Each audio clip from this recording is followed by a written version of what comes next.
నమస్కారం. వినాయక చవితి వేడుకల్లో రంగురంగుల విగ్రహాలను కాకుండా మట్టి గణపతి విగ్రహాలను పూజించడం ద్వారా పర్యావరణాన్ని పరిరక్షించుకోవచ్చని తాడేపల్లిగూడెం ఎమ్మెల్యే బొలిశెట్టి శ్రీనివాస్ ప్రజలకు ఉద్బోధించారు. శుక్రవారం తన కార్యాలయంలో మీడియాతో మాట్లాడుతూ ప్రజారోగ్యానికి సంబంధించిన అంశాలను ప్రస్తావించారు. పర్యావరణాన్ని కాపాడడం కోసం అందరూ మట్టి విఘ్నేశ్వరుని వాడండి. గడిచిన 5 సంవత్సరాలు కూడా ఎక్కడ వినాయక చవితులు రిస్ట్రిక్ట్ చేసి కొన్ని టైంలు పెట్టి చేయకుండా జరిగింది.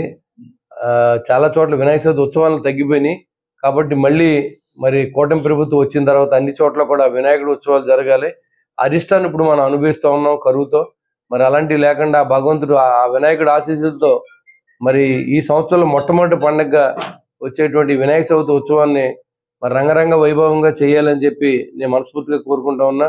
పోలీసుల నుంచి ఎలాంటి రిస్ట్రిక్షన్ ఉండదో, అలా అని మనం మరి ఏదైనా అశ్లీలమైన డ్యాన్సులు కానీ మరి అలాంటివి కానీ చేయొద్దు. దయించి మీరు ఎంత టైం ఉన్నా పర్వాలేదు, కానీ అది మంచి కార్యక్రమాలు మరి భక్తికి సంబంధించిన కార్యక్రమాలు పెట్టుకోండి తప్ప అది మరి మంచి కార్యక్రమాలు లేనప్పుడు ఖచ్చితంగా పోలీసులు అబ్జెక్ట్ చేస్తారు. కాబట్టి అందరూ ఘనంగా ఈ వినాయక చవితి జరుపుకోవాలని, ఆ వినాయకుడి దయ వల్ల మీ అందరికీ ఆయుష్ని ఆరోగ్యాన్ని ఇవ్వాలని చెప్పి నేను మనస్ఫూర్తిగా కోరుకుంటూ. ఇదిలా ఉండగా పట్టణంలోని బొలుసులమ్మ గుడి వద్ద ఈ ఆలయ కమిటీ ఆధ్వర్యంలో తెలుగుదేశం పార్టీ నియోజకవర్గ ఇన్ఛార్జి వలవల బాబ్జీ చేతుల మీదుగా మట్టి విగ్రహాలను భక్తులకు ఉచితంగా పంపిణీ చేశారు.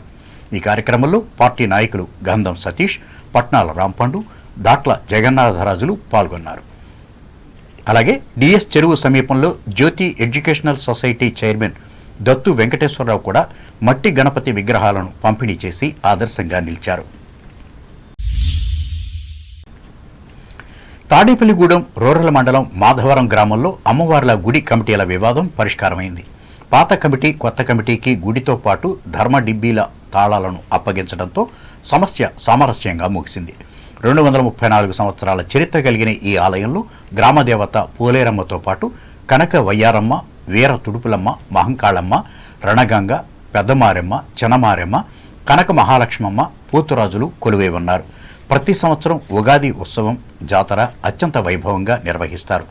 దేశ విదేశాల్లో ఎక్కడెక్కడో స్థిరపడిన ఈ గ్రామస్తులందరూ ఆ ఉత్సవానికి రావటం ఆనవాయితీ. పారదర్శకత, జవాబుదారీతనంతో పోలేరమ్మ గుడి కార్యకలాపాలు నిర్వహిస్తామని కొత్త committee vice chairman Bandaru Nagaraju ఈ సందర్భంగా మాట్లాడుతూ తెలియజేశారు. అంబేద్కర్ కోనసీమ జిల్లా వార్తలు. ఇసుక రవాణా కోసం ఉపయోగించే వాహనాలు తప్పనిసరిగా ఆన్లైన్లో రిజిస్టర్ చేసుకోవాలని అంబేద్కర్ కోనసీమ జిల్లా కలెక్టర్ ఆర్ మహేష్ కుమార్ ఆదేశించారు.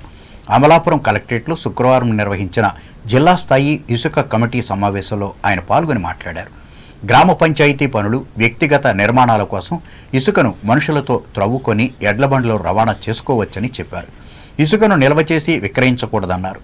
జిల్లాలోని డిసిలిటేషన్ పాయింట్ల వద్ద ట్రాక్టర్లు, లారీలతో ఇసుక అక్రమ రవాణా జరగకుండా అవసరమైన చోట్ల పోలీసులు చెక్ పోస్టులు ఏర్పాటు చేయాలని చెప్పారు.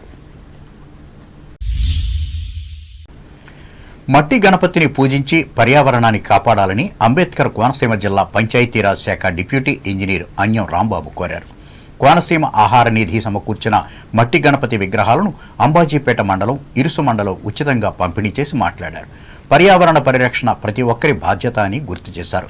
ఇలాంటి కార్యక్రమాలు చేస్తూ స్ఫూర్తి కలిగిస్తున్న ఆహార నిధి చైర్మన్ వీరంశెట్టి సతీష్తో పాటు అతని మిత్ర బృందాన్ని అభినందించారు. ఈ కార్యక్రమంలో విద్యానిధి విద్యా సంస్థల అధినేత ఏబి నాయుడు, అక్కిశెట్టి పెద్ద ఆకెళ్ల సతీష్, వీరంశెట్టి రాంబాబులు పాల్గొన్నారు. ఇదిలా ఉండగా మామిడి కుదురు మండలం పెదపట్లంక గ్రామంలో కూడా మట్టి వినాయక విగ్రహాలను పంపిణీ చేశారు.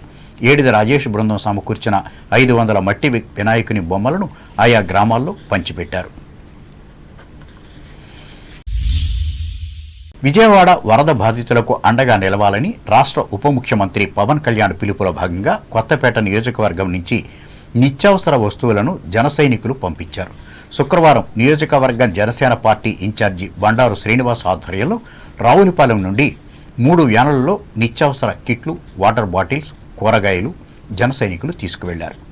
ఆలమూరు మండలం పెదపళ్ల గ్రామం నుంచి నిత్యావసర వస్తువులు, మడికి గ్రామం నుంచి కూరగాయలు, రావులపాలెం నుంచి వాటర్ బాటిల్స్ను జనసైనికులు అందజేశారు. ఈ కార్యక్రమంలో జనసైనికులు, వీర మహిళలు పాల్గొన్నారు.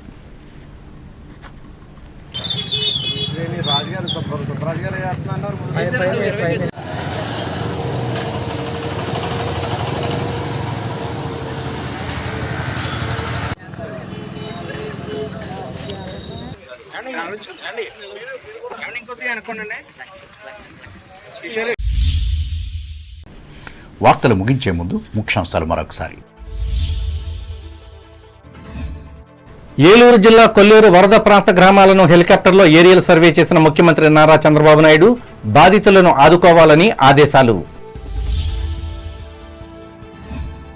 విఘ్నేశ్వరుని ఆశీస్సులతో వరద కష్టాలు తొలగలవని ఆశాభావం వ్యక్తం చేసిన పశ్చిమ గోదావరి జిల్లా కలెక్టర్ నాగరాణి.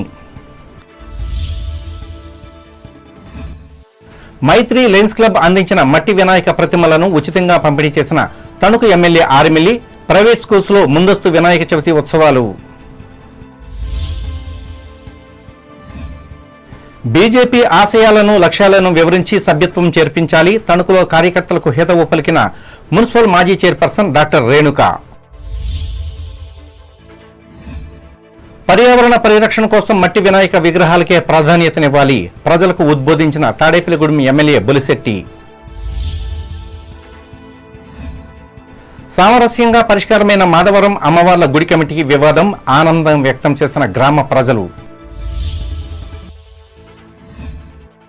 ఇసుక రవాణా వాహనాలను ఆన్లైన్లో రిజిస్ట్రేషన్ చేయించుకోవాలి. అమలాపురంలో ప్రకటించిన అంబేద్కర్ కోనసీమ జిల్లా కలెక్టర్ మహేష్ కుమార్. మట్టి గణపతిని పూజించి పర్యావరణాన్ని కాపాడాలి. అంబాజీపేట మండలంలో భక్తులకు సూచించిన అంబేద్కర్ కోనసీమ జిల్లా పంచాయతీరాజ్ డిఈ రాంబాబు. పవన్ కళ్యాణ్ పిలుపుతో విజయవాడ వరద బాధితులకు నిత్యావసర వస్తువులను పంపిన కొత్తపేట నియోజకవర్గ జన సైనికులు. ఈ వార్తలు ఇంతటితో సమాప్తం. నమస్కారం.